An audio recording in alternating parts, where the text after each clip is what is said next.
Hey everyone, it's Troy Fishslim here with another tip to help you increase your catches of saugeye or walleye while you're out there, even bass, doesn't depend what it is. The key thing is we're going to talk about suspending jerkbaits. How do we truly make them suspend in colder water? I get asked this quite often, and even though this is from the manufacturer a suspending jerkbait, when that water gets under 50, they tend to have a mind of their own. And many times they don't want to stay where you pull them or even slow rise. They want to fly to the surface or they want to sink.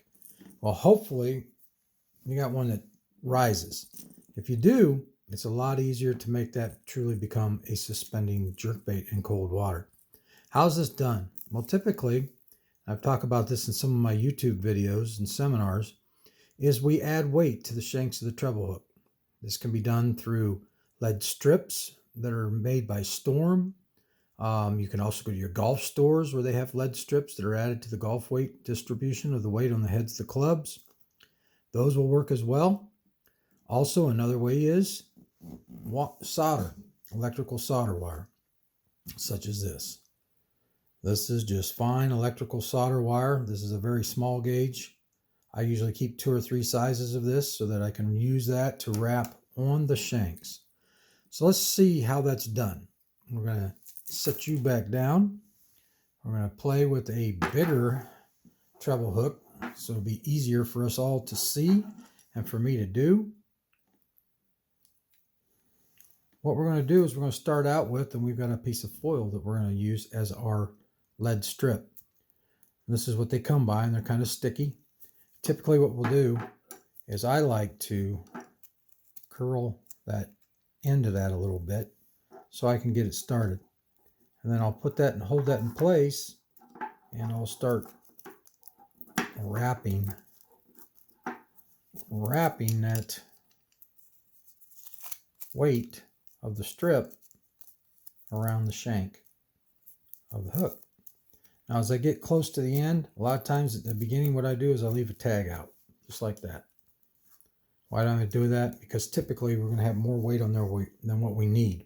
When you put this in the water now with that bait, it should sink to the bottom quickly. So then what you're going to do, because of that, I always carry clippers with me. And the key part now is to make this suspend is we got to slowly start taking some of this weight off of this shank. So typically I'll just take my clippers and go to a corner and I'll nip a corner piece off. And I don't take a lot off. One thing I will tell you, once you start to do this to baits, you'll start to recognize by how fast it's sinking or how much weight you really need. Sometimes you only need a half a strip or a 3/4 strip you can start out with, and that really shortens the time in tuning this. But that's the first thing you do is clip some of that off. Immediately you're going to put that bait back in the water, pull it down, and if it slowly starts to sink, you know you're getting closer. So then you're going to bring it back out. You're going to take your clippers or your snips, whatever you want to use, and you're going to go down and do the same thing. We're going to cut another chunk off. All right, then you're going to put it back in the water and see if that works. Now you're going to have to do that 2, 3 times, 4 times till you get that to where you finally get this jerkbait, when you pull it down, to sit and stay where it's supposed to. Then it's truly suspending for you. If you get it to slowly rise a little bit with it, that's fine, because a lot of times temperatures in the water changes at night, and that little slow rise you had will end up stopping, and it'll really be truly suspending. So that's the one way you can tune your bait, with strips. Take that back off, and we're going to look at it the other way, which was the solder wire, which I've been doing a lot more of lately. And with that, we're going to use some wire that's in white so you can see it easier. Typically the same thing. You're going to grab that shank, you're going to wrap it and grab it, and you're going to hold on to that till you get it around the first time. Once you get it around, you're going to start wrapping that shank. And do that till you get it all the way around on the shank. Again, you'll figure out after doing this some about how much line or of the solder that you really need to get started. I know it doesn't look as pretty with this, but I wanted to make sure you could see with the white. Same principle. You got a tag end.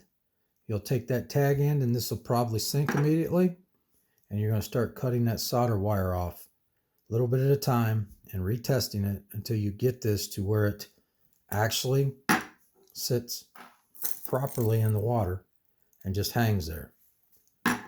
That's the key. Once you've done that and you have that on, your center hook is where I like to always start, then you've tuned this bait.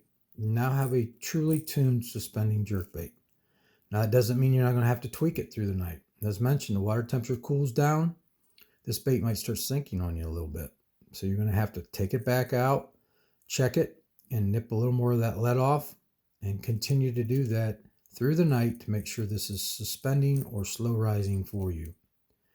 If you take the time to do these things, you will be shocked at how things will change with the amount of fish that you can catch with a dead stick jerkbait.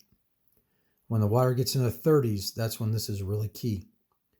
That is when you really need this to sit to where it will sit for long pauses without doing anything. Just sits in the water and it just lets the motion of the wind or the current or whatever move it around. And those girls will come up here and they'll just knock right onto it and eat it.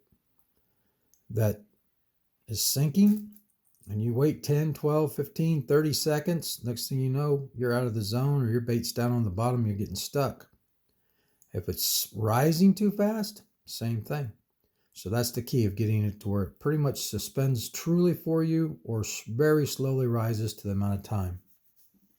Another key thing is too, if the water's in the 50s and into the 40s, when the jerkbait bite really starts to kick in October and into November, many times you just don't have to get this so truly tuned to where it just sits. That's not as important. But that doesn't mean you might not want to check it to see and make sure this bait's not going up too fast or sinking, because that still is key. At that time, we're usually still just snapping, pause, 1, 2, twitch, twitch, and we do that in a quick motion. So we're not letting the bait sit as long. So for it to suspend and hang as much is not important. But when you get to the cold winter months, dead sticking time, get this bait suspended. Here's a better example of what it looks like with the solder. This is a hit stick, Berkeley hit stick, one of the bigger versions I use just to show. I do throw this at times, and as you can see, this is not a suspender. And I've used a higher gauge solder, and I've wrapped these hooks, and now I can take this out, and I can adjust this when I'm at the lake, and it will suspend for me. If you've not tried these Berkeley hit sticks, definitely recommend you do.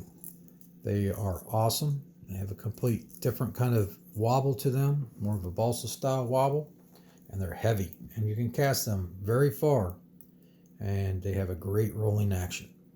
So that's how we tune a jerkbait for dead sticking or for just conditions of making it truly suspend in the water where you want to pull it to. I hope that helps, makes it easier for you. Try these things, and I'm sure your stringer will get heavier with the amount of saw guys or walleyes you're catching because you're doing it. Tight lines.